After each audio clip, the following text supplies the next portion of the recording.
नमस्कार पशुपालक आणि शेतकरी मित्रांनो. आपण पाहत आहोत महाराष्ट्र पशुधन महाराष्ट्र ग्रामीण पशुधन उद्योजकता विकास योजना. या योजनेअंतर्गत आज आपण पाहणार आहोत शेतकऱ्यासाठी महत्त्वाचा समजला जाणाऱ्या देशी बैलजोडी. एखाद्या शेतकऱ्याचं काम होण्यासाठी त्याला जेवढी बैलजोडीची गरज असते, त्या बैलजोडीसाठी महाराष्ट्र शासन आता यावर्षीपासून नवीन एक योजना सुरू करत आहे, ज्यामध्ये की पशुपालक आणि शेतकऱ्यांना देशी जातीची जर्सी किंवा एच-एफ न घेता देशी गायींना संवर्धनासाठी महाराष्ट्र शासन अग्रेसित असल्यामुळे देशी बैलजोडी खरेदी करता या वर्षापासून अनुदान दिले जाणार आहे. तर मित्रांनो, यामध्ये लाभाचे स्वरूप काय आहे, तर आपल्याला एक बैलजोडी खरेदीसाठी जे खर्च येणार आहे त्यामध्ये शासन अनुदान देणार आहे.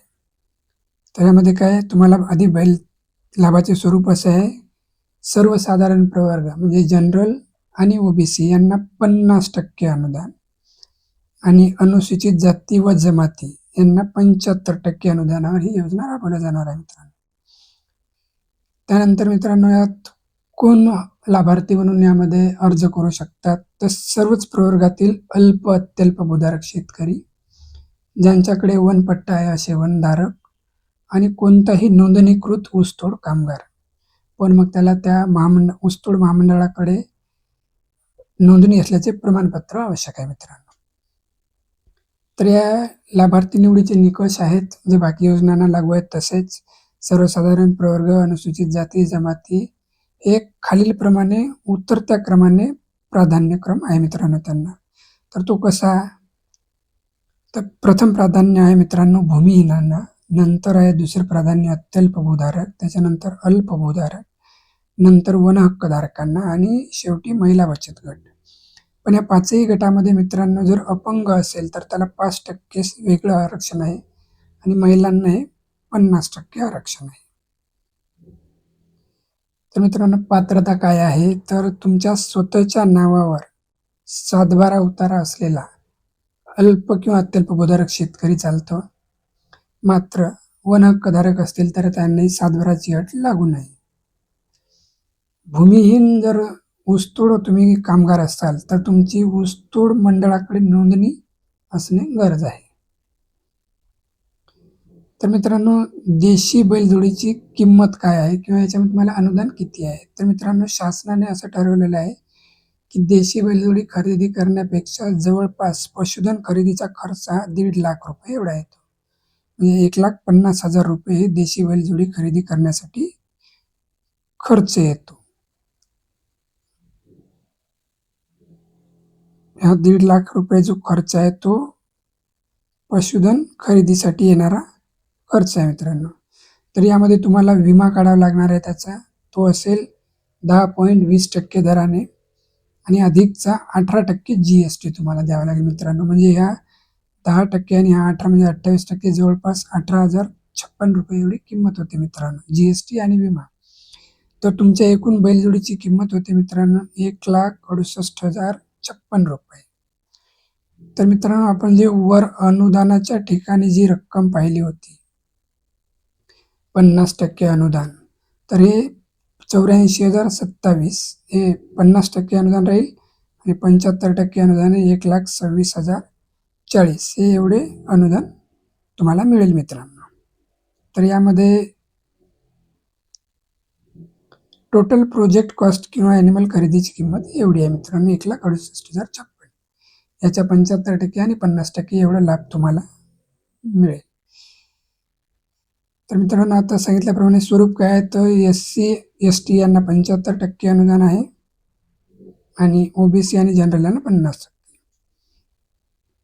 तर या योजनेसाठी जी लागणारी कागदपत्रे आहेत त्यामध्ये काय काय लागतं, तर अल्प आणि अत्यल्प भूधारक शेतकरी असेल तर 7/12 त्यांच्या स्वतःच्या नावावर पाहिजे. तुम्ही जर वन हक्क पट्टाधारक असाल तर त्या 7/12वर जो इतर अधिकार कॉलम असतो त्याच्यामध्ये नोंद पाहिजे किंवा तुमच्या जे जिल्हाधिकारी जे प्रमाणपत्र देतात अनुसूचित जे प्रमाणपत्र हे गरजेचे आहे मित्रांनो. आणि आपण जर ऊसतोड कामगार असाल तर ऊसतोड मंडळाकडे कामगार म्हणून नोंदणी असल्याची तुमच्याकडे प्रमाणपत्र पाहिजे आणि हे प्रमाणपत्र फक्त भूमिहीन लाभार्थ्यांनाच लागू होते. आपण अपंगातून अर्ज केला असेल तर UDID प्रमाणपत्र लागते आणि बचत गटाचे सभासद असाल तर सदस्यत्व प्रमाणपत्र लागते. तर मित्रांनो, ही योजनेची अंमलबजावणी कशी होईल किंवा हिच्या ज्या अटी शर्ती आहेत त्या कोणत्या आहेत, तर आता त्या आपल्याला पाहायच्या आहेत. तर ह्या अटी शर्ती अशा आहेत मित्रांनो, की पात्र लाभार्थ्याने त्यांची निवड झाल्यानंतर जिल्हा उपायुक्त एक पत्र देतील. त्या पत्राच्या एक महिन्याच्या आत किंवा त्या कळवलेल्या दिनांकाच्या आत जी गठीत समिती असेल तालुका लेवलला, त्या समितीच्या समोर तुम्हाला बैलजोडीची खरेदी करायची आहे मित्रांनो. ही खरेदी कोणत्याही संस्थेकडून करणं असं काही कंपल्सरी नाही आहे. एका महिन्याच्या कालावधीत तुम्ही संबंधित लाभार्थ्याच्या पसंतीनुसार तुमच्या कार्यक्षेत्रातली जी कृषी उत्पन्न बाजार समिती असेल तिथे तुम्ही या देशी बैलजोडीची खरेदी करू शकता आणि तसं बंधनकारक पण आहे.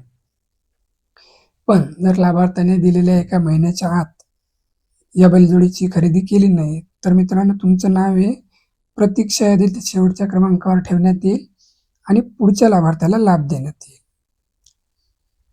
ज्या खरेदी केलेल्या देशी बैलजोडीची किंमत आहे, जो शासनाने ठरवून दिलेली आहे 1,60,000 समथिंग, यावर जर झाली तर वरचा खर्च जो आहे मित्रांनो तो लाभार्थ्याला स्वतःला करायचा आहे. जो फरकाची किंमत असेल ती लाभार्थ्याला भरायची आहे आणि जो वाहतुकीचा खर्च असेल तो पण लाभार्थ्यांनाच करायचा आहे. तर मित्रांनो, या वाटप करण्यात येणारी जी बैलजोडी आहे या बैलजोडीचा 3 वर्षाचा विमा निघणार आहे. तो लाभार्थी आणि संबंधित जिल्ह्याचे उपायुक्त यांच्या संयुक्त नावाने असेल. आता मित्रांनो, समजा या योजनेतला एखादा बैल मृत्यू पावला तर हे अंमलबजावणी अधिकारी हे तुम्हाला विम्याच्या रकमेतून दुसरा बैल खरेदी करून देतील. तुमच्या जे तालुक्याचे तालुका पशुसंवर्धन व दुग्ध व्यवसाय अधिकारी आहेत THO यांनी लाभार्थ्याचा खरेदीचा अहवाल, म्हणजे या अहवालात काय असेल, तुम्ही कृषी उत्पन्न बाजार समितीमध्ये बैलजोडी खरेदी केली याची कृषी उत्पन्न बाजार समितीची पावती, फोटो, लाभार्थ्याचे बँकेचे डिटेल्स तुम्हाला DBTद्वारे अनुदान देण्यासाठी आणि विमा, हे सर्व जिल्हा उपायुक्त यांना सादर करायचे आहेत. त्यानंतर जिल्हा उपायुक्त हे तुम्हाला DBTद्वारे तुमच्या खात्यात अनुदानाची जी रक्कम आहे ते अदा करतील. या योजनेअंतर्गत जे वाटप केलेले देशी बैलजोडी आहे मित्रांनो, याची तुम्हाला किंवा संबंधित पशुवैद्यकीय संस्थेचे जे पशुधन विकास अधिकारी असतील त्यांनी याची नोंद भारत पशुधन पोर्टलवर करणे बंधनकारक आहे आणि यासाठी तुम्हाला त्यांना सहकार्य करावे लागेल.